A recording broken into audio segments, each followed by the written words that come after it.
So I'm out here hanging out by the round bale. I have my container that I had treats in and my metal curry comb to curry with the head on caked on dirt to fluff Oliver and Jerusalem's coat, just in case, you know, they were caked in mud. It is pretty chilly with the wind, but everything is okay. And if you hear my voice sounding a little bit different, I kind of have like a mild cold from running around with the horses the other day, and I was literally breathing dust, and it was no fun. So the dust got in my nose, and it's fun.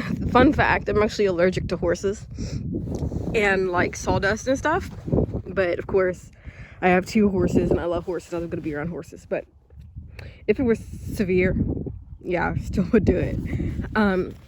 But I was out here giving the boys treats, and of course Oliver is serious. He's a serious man about his food, so he was mad at Jerusalem, and Jerusalem wanted treats. I'm just like, yeah.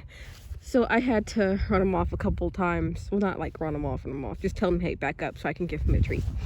Jameson, he is also food aggressive and treat aggressive.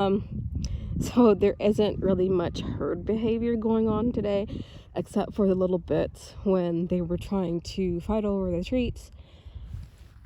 So I'm not trying to train them or get them food aggressive or mouthy. As you know, pasture, low grass. Out here, grass is magnificent. Out of breath, just had to take off.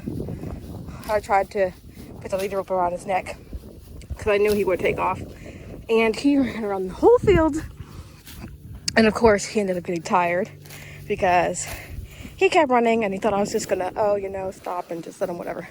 So he decided to give up because he's out of breath. So all I wanted to do was come out here and graze him. Of course, that's where he got bit. But I don't know. All I wanted him to do was come and get this grass because he won't eat this grass or see it again until the spring, almost summer.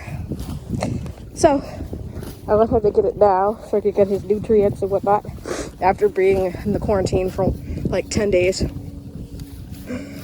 Well, 9.5. After he got his strangles, he just had to wait a half a day. So, of course, he knew this little old 4'11" tiny human wasn't gonna give up. So he gave up running around and being crazy, which I'm probably gonna have to do that a few more times. But this is also why I said this is why I don't want to always think that he has to work when he sees me, because that sort of thing happens. Even though I only worked him like 3 times, 4 times, he's like, okay, maybe she wants me to work, or maybe I could get away, because normally horses, you know, they look at me like I'm a small pony, and normally the pony's with the attitude. So it only took me about 5 minutes to get him. After that, running around, I mean, like, can you imagine a little old me running around like a, I don't know, 5-acre pasture, uphill, downhill, stepping in poop? Yeah, none of that matters to me when I'm trying to get a horse that I need to train. But normally what people do is they give up. They wait, they stand there, they wait for the horse to come back, they try again. When a horse is running away from you in the field, and if they're hard to catch, you make them run. And what I mean by that is if they run and they're going for a place, you just stand there, cut their drive line off if you can, and you make them run. So since I had my lead rope, I swung my lead rope around and was making noises with my voice, like, yeah, yeah. And I was making him run. So because he knew that I wasn't going to stop, he decided to chill out. And that's the thing that you have to do when you're catching horses, is you can't baby them, you can't sweet talk them, you can't bribe them for treats. Because sometimes when you give treats to horses and you bribe them, they're gonna take the treat, or they're gonna do something weird, roll over, on their hind legs and take off. And you could possibly get kicked in the head, which is very dangerous, even with the helmet on. I wouldn't want you to get kicked in the head, even with the helmet on, because, I mean, it saves you, yes, but that's traumatic, and you could probably still come away with a concussion. I suggest if you're new, get a trainer, know who you're dealing with, see what they do. Me, I've researched a whole lot of stuff about catching horses that are hard to catch, because that's always like my biggest fear, or was my biggest fear. But I know what to do, and I could possibly make a video on it, demonstrating from like somebody else's hard horse to catch, and I can explain. But yeah, you don't want to stop and baby them and try to get them to come, because they're not going to come to you at all. They're not going to stop. They're not going to give up. And even if they get a treat, and they run off, or, you know. So then that also trains food aggression, especially aggression to treats. In no way, shape, or form am I saying that Jerusalem is a bad boy. No, he's not. He's doing what a horse does. He's testing me. Horses will test you.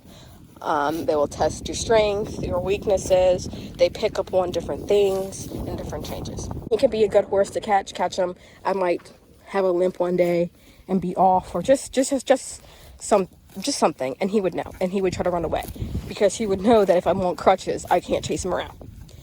But even if you're on crutches, some people, especially cowboys or people with a high ego, will go around crutching their way and would make the horse run, or the horse will run away from them.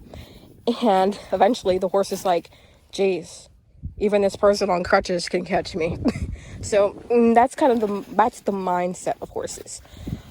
You may disagree with me, you may not, but I'm just saying that if you want to catch a horse and they're running away from you, don't give up.